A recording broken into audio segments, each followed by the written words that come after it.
Course படிச்சா வருஷத்துக்கு 1 கோடி ரூபாய் கிடைக்கும். நீங்க எந்த ஊர்ல இருக்கீங்களோ அந்த ஊர்ல தான் இருக்கணும். ஊர் இதெல்லாம் விட்டு எங்கெல்லாமோ போக கூடாது. நீங்க இருக்கிற ஊர்ல பார்த்துக்கணும். என்ன கோர்ஸ் படிச்சு முடிச்சா உங்களுக்கு 1 கோடி ரூபாய் வருஷத்துக்கு கிடைக்கும். சார் இந்த கோர்ஸ் எல்லாம் முடிச்சுட்டு நான் இந்த கம்பெனில இந்த வேலைக்கு போனோம்னா 10 வருஷம் சர்வீஸ் அடிப்படையில எக்ஸ்பீரியன்ஸ் அடிப்படையில நான் எனக்கு வந்து வருஷத்துக்கு 1 கோடி ரூபாய் கிடைச்சோம் சொல்றதுக்கு என்ன இருக்கு? ஏதாவது சொல்ல முடியுதா? யோசிச்சு பார்த்தா ஏதாவது கிடைக்குதா? யோசிச்சு கூட பாருங்க.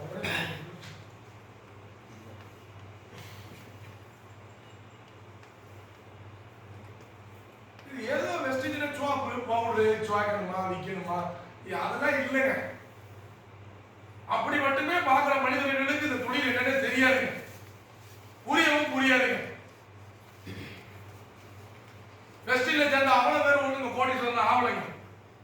வெஸ்டில சேர்ந்த அவ்வளவு பேர் கோடீஸ்வரன் ஆயிட்டாங்களா? அவ்வளவு பேர் நம்ம கோடீஸ்வரன் கிடையாதுங்க. இந்த தொழில் யாருக்கு புரியுதோ, இந்த தொழிலோட சக்தி யாருக்கு பிடிபடுதோ, இதுதான் தொழில் யாருக்கு கண்டு பிடிக்க முடியுதோ, கண்டு உணர தெரியுதோ, அவங்க தாங்க எங்க பெரிய ஆளுங்களா மாறுறாங்க.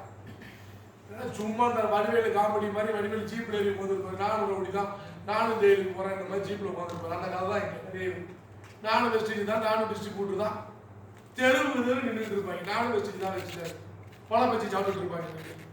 நான் வெஸ்டேஜ் ஒரு மீட்டிங் அட்டன் பண்ண, நானும் வெஸ்டேஜ் தான். என்ன பண்ணிட்டு இருக்க? பழம் பார்த்தா பழம் வச்சு தின்னுட்டு என்னன்னு சொல்ல தெரியாது. ஏன்னா உணர தெரியல, புரிய தெரியல, பிடிக்க தெரியல.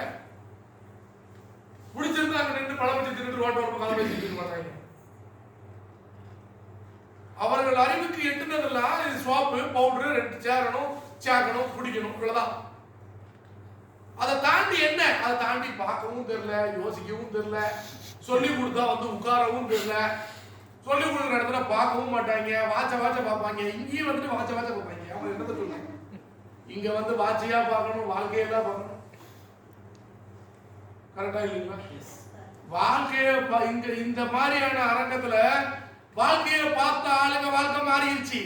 இங்க வந்து உட்கார்ந்துட்டு வாட்ச பார்த்த ஆளுங்க வாழ்க்கை மாறல.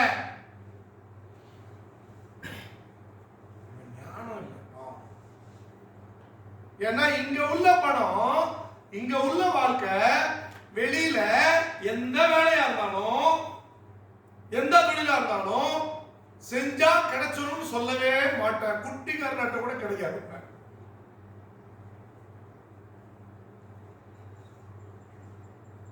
வெஸ்டேஜ் வந்து 3 அம்சத்தை கொடுக்குதுங்க மனிதனுடைய வாழ்க்கையில. 3 அம்சம். முதல் அம்சம் வருமானம். வருமானம் என்பது நாம் நினைத்து பார்க்க முடியாத பணம். இது பெரிய பணம் தானே? இரண்டாவது ஒரு அம்சம் லைஃப் ஸ்டைல். வாழ்ற விதம், வாழ்ற முறை மாறுது. வாழ்ற நம்ம வாழ்க்கையை எப்படி வாழ்றோம், அது வாழ்ற விதமே மாறிடுது, வாழ்ற முறையே மாறிடுது. உலகத்துல நாடா சுத்திட்டு வருது. இந்த உங்க ஊர்ல எவ்வளவோ கோடீஸ்வரர் இருக்காங்க. கோடீஸ்வரர் கூட வாழ முடியாத வாழ்க்கை, கோடீஸ்வரர் கூட அனுபவிக்க முடியாத ஒரு வாழ்க்கை. வெஸ்டேஜ் லீடர்ஸ் வாழ்க்கையை பார்த்து பெரிய பெரிய கோடீஸ்வரனே பொறாமைப்படுறாங்க. எப்பா நீங்க என்னப்பா இப்படிலாம் வாழ்ந்துட்டு இருக்கீங்க? அவங்களுக்கு 50 கோடி. ஆனா 50 கோடி வச்சிருக்கக்கூடிய ஆளு ஒரு வெஸ்டேஜ் லீடருடைய லைஃப் ஸ்டைல அவரால் வாழ முடியல. தட்ஸ் லைஃப் ஸ்டைல் காமிப்பேன். மூணாவது அம்சம் பாதுகாப்பு.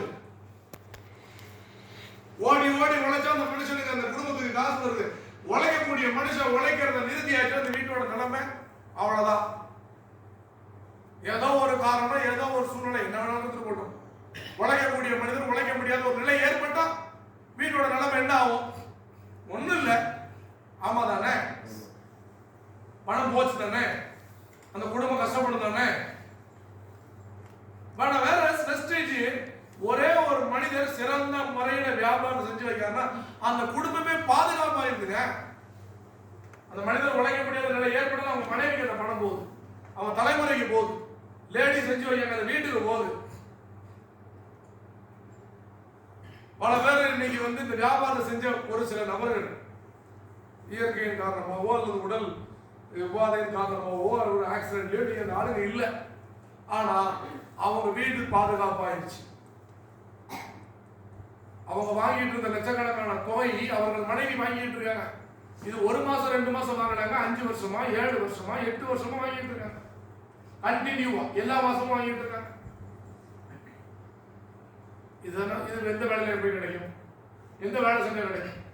ஒரு ஆள் வேலை செய்யறாருங்க, அந்த ஆள் இல்ல, அந்த வீட்டுக்கு திரும்ப பணம் போயிட்டு இருக்குமா? ஒரு ஆள் கடை வச்சு வியாபாரம் பண்றாரு, அந்த ஆள் இல்ல, அவங்க மனைவி போய் அந்த கடையில போய் உட்காரணும். இல்ல அவங்க வாரிசுகள் போய் யாராவது உட்கார அதே மாதிரி நடத்தணும். இல்லைன்னா இல்ல வருமானம். இங்க அப்படி இல்லை. இந்த பாதுகாப்பு வெளியில எந்த வேலையிலையும் கிடையாது. எந்த வேலை வேணாலும் நீங்க சொல்லலாம், எந்த வேலையிலையும் இல்லை. என்ன கோர்ஸ் படிச்சு போனாலும் இந்த பாதுகாப்பு. இந்த 3 அம்சங்களும் இந்த தொழில் கொடுப்பது போல வெளியில் கொடுப்பதற்கான தொழிலும் இல்லை, வெளியில் கொடுப்பதற்கான வேலை வாய்ப்பும் இல்லை. எந்த வேலை வேணாலும் எந்த தொழில் வேணாலும் சொல்லலாம். இது 3 அம்சம் இருக்கு. அப்ப நண்பர்களே, அந்த தேவை என்ன இருக்கு? பெரிய பணம், அடுத்தது லைஃப் ஸ்டைல், வாழ்க்கை வாழ்ற விதம் மாறும் சொன்னேன். மலேசியா போனேன், இந்த வியாபாரம் மூலியமா வருஷம் 2 முறை ஃபாரின் ட்ரிப் போனோம். 2வது ஃபாரின் ட்ரிப் 6 மாசம் நெதர்லாந்து, பெல்ஜியம், பிரான்ஸ், அப்புறம் துபாய், அதுக்கப்புறமா ஆஸ்திரேலியா, அதுக்கப்புறமா பெய்ஜிங், டூர் எக்ஸ்டெண்ட் பண்ணி ஷாங்காய், அப்புறமா ரஷ்யா, மாஸ்கோ, தாய்லாந்துல புக்கட், துருக்கி, அதுக்கப்புறமா வந்து Indonesia, Bali island, Scotland, London, Abu Dhabi, இப்படியாக நிறைய நாடுகள் இருந்தது. ஏகப்பட்ட நாடுகள். Spain, right? அப்புறம் இது ஒரு பட்டையா 43 பேரோட. அப்புறம் ஜெர்மனி, ஸ்லோவாக்கியா, ஆஸ்திரியா, அதுக்கப்புறமா வந்து கப்பல் 2019 92 நம்ம வெஸ்டேஜ்ல நம்ம டீம்ல 92 நபர்களோட இந்த மாதிரியான ஒரு உலக கோடீஸ்வரர்கள் பயணம் பண்ணக்கூடிய கப்பல்ல போயிட்டு இருக்கோம். 92 people, ரைட்?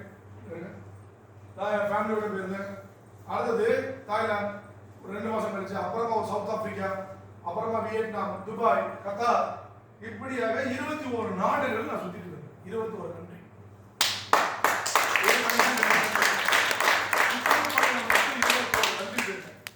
நாகர்கோயில் என்ன கோடீஸ்வரனுக்கு பஞ்சம் உள்ள ஊரம்?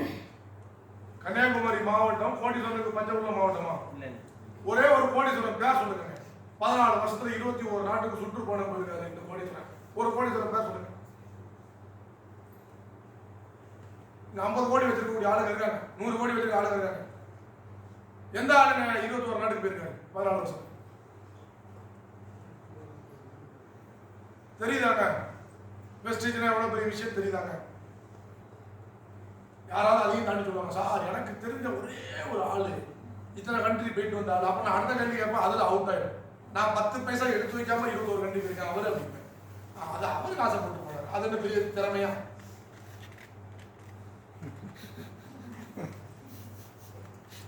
நான் என் பாக்கெட்ல இருந்து 10 பைசா எடுத்து வைக்காம 21 நாடு சுத்திருக்கேன், ஃபேமிலியோட சுத்திருக்கேன். இப்படி ஏதாவது இருக்காங்களா இங்க?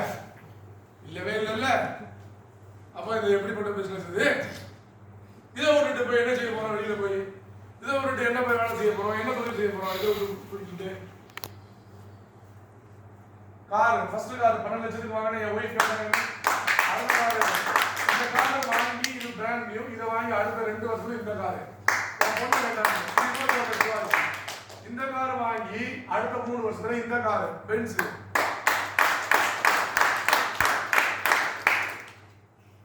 நண்பர்களே, என் வீட்டுல இன்னைக்கு 4 கார் நிக்குது.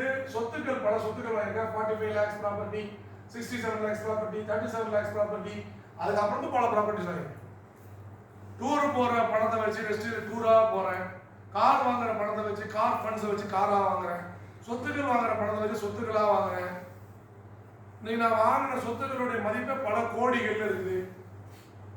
லட்சங்கள் சொல்லல, கோடிகள் சொல்றேன். ஏன்னா நான் ஒரு சொத்து வாங்க கிட்டத்தட்ட மோர் தென் 8 ப்ராப்பர்ட்டிஸ் வாங்க.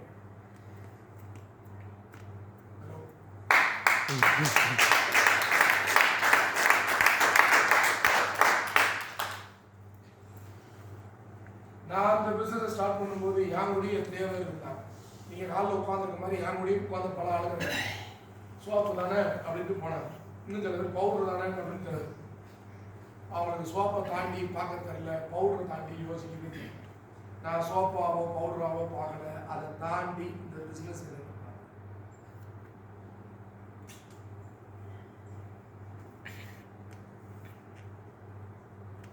உங்கள் சிந்தனையை உயர்த்தி இந்த தொழிலுக்குள்ள இறங்கினீங்கன்னா உங்க வாழ்க்கை சும்மா ஏதோ சோப்பம் பவுடர்.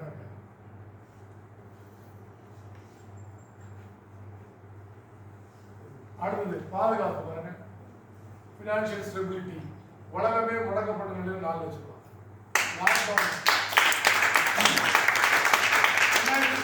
லாக்டவுன் நடந்துச்சா? இது லாக்டவுன் ஸ்டார்ட் ஆச்சு. இது ஃபுல் லாக்டவுன்.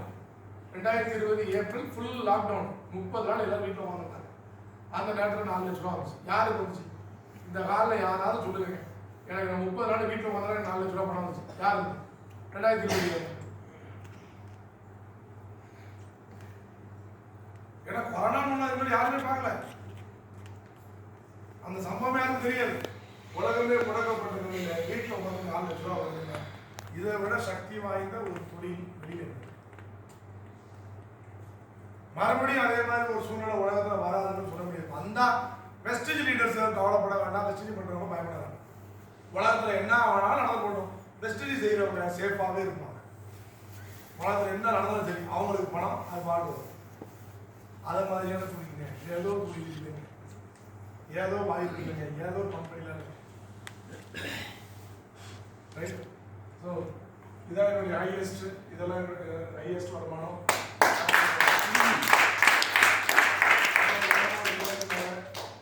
இப்படி இருந்த என்னோட லைஃப் இப்படி மாறிடுச்சு. 8 கோடி ரூபாய்க்கு மேல வெஸ்டிஜில் வந்த பணம் மட்டும் more than 8 crores. நான் எந்த நாடு விட்டுனாலும் வேலைக்காக போற சுற்றி பக்கம் போயிருக்கேன். நான் பிறந்து வளர்ந்து அதே பிறந்தவெளி ஊரில் உட்காந்துட்டு எனக்கு தமிழை தவிர வேறு எந்த லாங்குவேஜும் பெருசாக தெரியாது. ஹிந்தி தெரியுமானா ஹிந்தி தெரியாது, போட ஆரம்பிச்சு.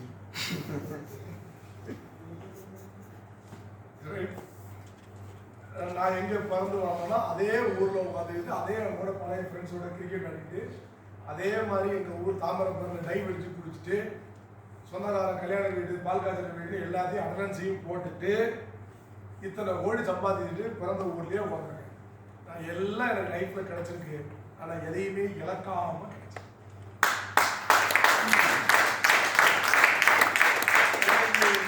படித்து முடிச்சோடனே நாகர்கோயிலில் வேலை பார்க்கத்தான் 10,000 15,000 சம்பளம். அப்படியே சென்னைக்கு போயிரு.